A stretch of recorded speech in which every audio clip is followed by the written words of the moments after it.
Publicamente, Lula fala grosso com o Trump. Ele late que nem um Rottweiler, exigindo respeito, dizendo que não adianta ir o Trump gritar lá nos Estados Unidos e que tem que falar manso com ele, Lula. E por trás desse teatro de arrogância, o governo tá pedindo arrego pro Trump. Ele vai ali que nem um pincherzinho pedindo afago, carinho. É uma injeção de ânimo, é acabar de uma vez por todas com a governabilidade desse governo, desmoralizar o STF, tornando muito mais difícil para o STF condenar Bolsonaro e continuar a perseguição. Fala pessoal, sejam bem-vindos! Começando mais um vídeo recheado de informações importantíssimas. Mas antes, inscreva-se agora mesmo no canal, deixe o seu like e compartilhe esse vídeo com o máximo de pessoas. Assim você vai estar me ajudando demais. Giro na tela e notícias a seguir.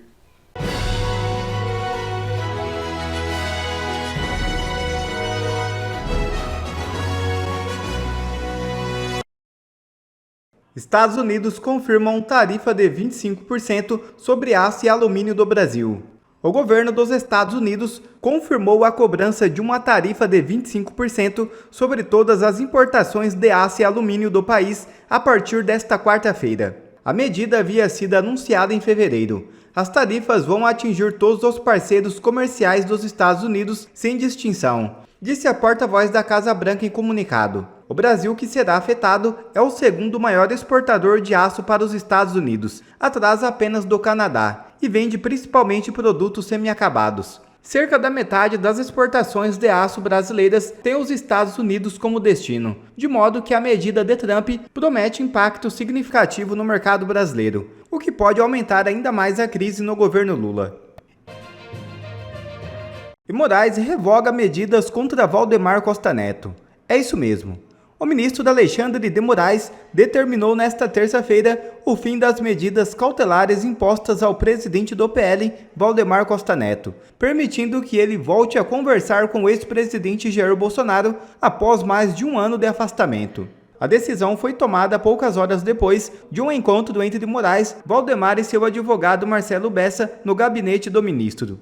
A defesa do presidente do PL argumentou que as restrições não se justificavam, pois a Procuradoria-Geral da República optou por não denunciá-lo no caso da suposta trama golpista de 2022. Alexandre de Moraes acatou o pedido sem esperar um parecer da PGR, alegando que em casos semelhantes o órgão já havia se posicionado pela revogação de medidas restritivas. O ministro Alexandre de Moraes revogou todas as medidas cautelares impostas ao presidente do PL, Valdemar Costa Neto, após um encontro no Supremo Tribunal Federal. A decisão ocorreu poucas horas depois de Valdemar apresentar uma petição pedindo o fim da proibição de contato com o ex-presidente Jair Bolsonaro. Coisa tá feia. Moraes reconheceu que a PGR não denunciou Valdemar no inquérito da suposta tentativa de golpe de Estado para a tomada do poder, apesar do indiciamento pela Polícia Federal. Além de poder voltar a ter contato com Bolsonaro e outros investigados, o presidente do Partido Liberal recupera seu passaporte e, melhor ainda, seus bens que estavam apreendidos. Desde fevereiro de 2024, Valdemar e Bolsonaro estavam proibidos de se comunicar após a Operação Tempus Veritatis. E agora, meus amigos, o Tempo Veritatis mudou, Silvio Navarro? Temos outros tempos? A pergunta que fica é, essa foi uma medida tomada antes do processo eleitoral, antes da campanha de 2024 para as eleições municipais e que separou o presidente do PL, que tem a maior bancada desde a última eleição majoritária, eleição de 2022 na Câmara dos Deputados, um partido que inclusive saiu grande da eleição municipal, do principal cabo eleitoral, e isso está mais do que comprovado, nas urnas, o presidente Jair Bolsonaro. Então você separa o líder da oposição no país, aquele que fez campanha na rua, ao contrário do seu principal adversário, o presidente de turno, Lula da Silva, e da esquerda, do presidente do partido, que conhece os caminhos da legenda, que saberia indicar quem é o vereador a apoiar, qual é a cidade que tem uma chance de um prefeito vencer a eleição, até porque o país não tem um grande número de cidades com mais de 200 mil eleitores, onde você tem segundo turno. Me parece que foi uma medida que deu errado se o intuito dela era esse pano de fundo eleitoral. Não deu certo. O PT saiu com 252 prefeituras, minguado, a esquerda saiu desidratada. Aliás, o PT não é mais nem a principal força de esquerda do ponto de vista de capilaridade municipal, é o PSB de bola. Mas vamos dizer que não é esse o ponto, que havia algo relacionado ao 8 de janeiro, que agora deve ser julgado por turma ou plenário, não sabemos, no Supremo, ou algum dos outros 20 inquéritos, são 21, só no gabinete do ministro Alexandre de Moraes.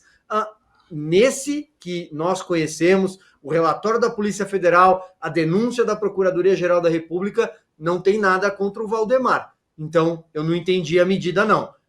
Será que era eleitoreira?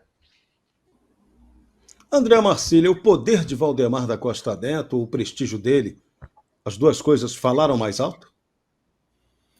Pois é, essa medida é uma medida que a gente não entende do ponto de vista jurídico, acho que a gente nem consegue entender. Porque o Moraes, como a gente não entende porque ele defere uma medida, não tem nenhuma razoabilidade jurídica, também fica difícil entender por que ele depois revoga.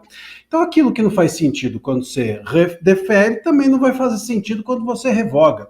É sempre um nada jurídico, um vazio conceitual jurídico que permeia, que passeia, atravessa as decisões do ministro Moraes. A gente só pode fazer talvez um comentário do ponto de vista jurídico, que é uma medida que claramente era agressiva. Se o próprio Valdemar depois, agora, não vai seguir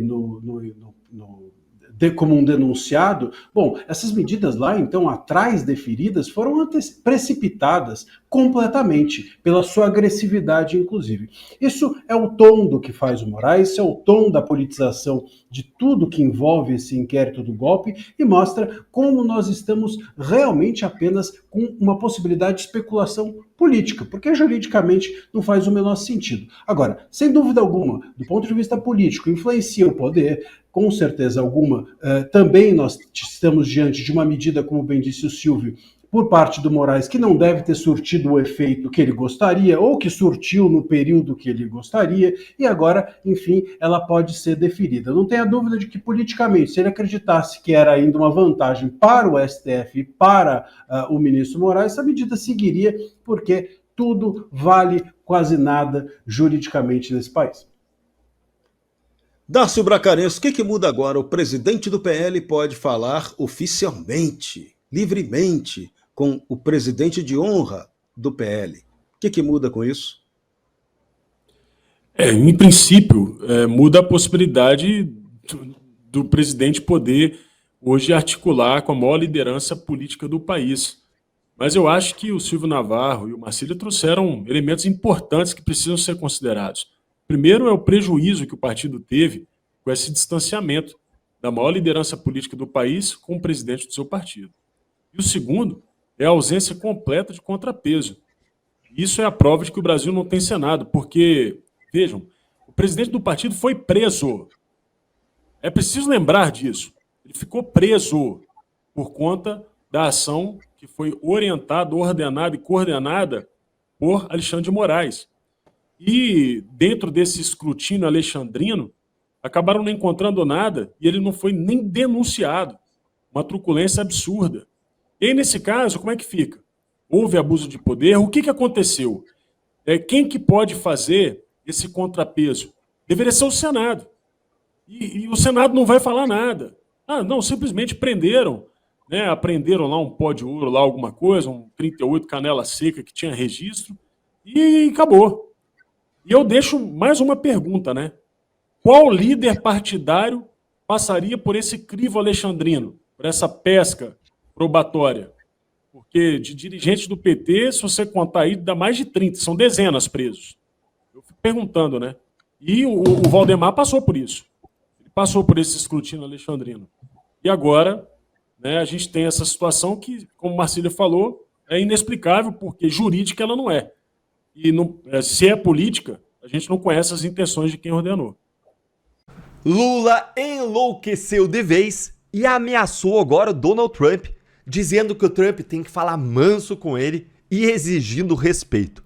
Gente, por favor, tirem o álcool de perto do Lula, tirem a cachaça, tirem a birita, tirem tudo que tiver o formato aí de uma garrafa de perto desse homem para garantir, por favor, ainda que pareça uma garrafa de água mineral, tira, porque ele definitivamente não está bem. Porque agora ele resolveu atacar de frente o homem mais poderoso do mundo, o presidente americano Donald Trump, que já provou que não tá para brincadeira no palco mundial. Gente, bora direto aqui assistir ao vídeo do Lula descompensado, ameaçando e atacando o Trump de tudo quanto é jeito.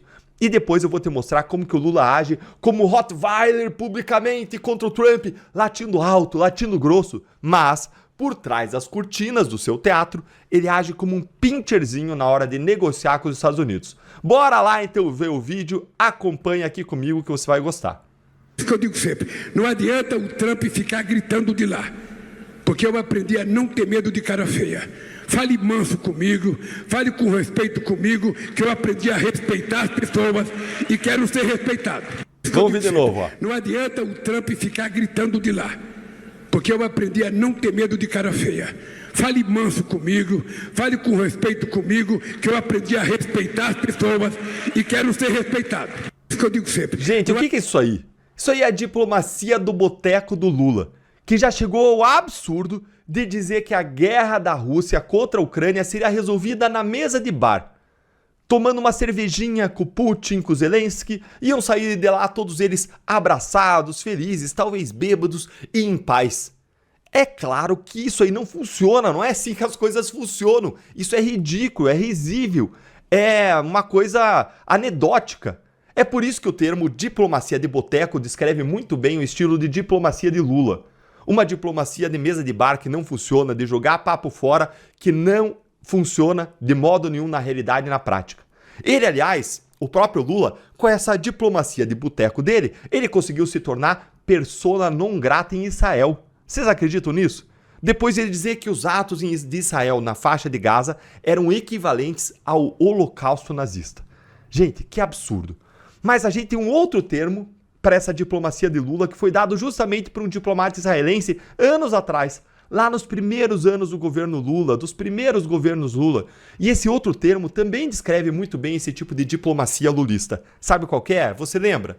É anão diplomático. Qual desses dois você gosta mais, hein? Diplomacia de boteco ou anão diplomático? Pode escolher. Curte o vídeo com força e me conta aí nos comentários qual das duas designações para diplomacia lulista você acha melhor. Diplomacia de boteco, anão diplomático, ou se você gostar dos dois, conta aí pra mim que eu quero ouvir a sua opinião. E agora olha aqui como por trás das cortinas desse teatro aí, o governo Lula se comporta de maneira totalmente diferente dessas bravatas públicas de Lula, em que ele ataca e provoca Trump gratuitamente na frente das pessoas do seu teatro, mas lá atrás das cortinas, é um pincherzinho latindo, pedindo por atenção, clamando por um afago. Olha aí.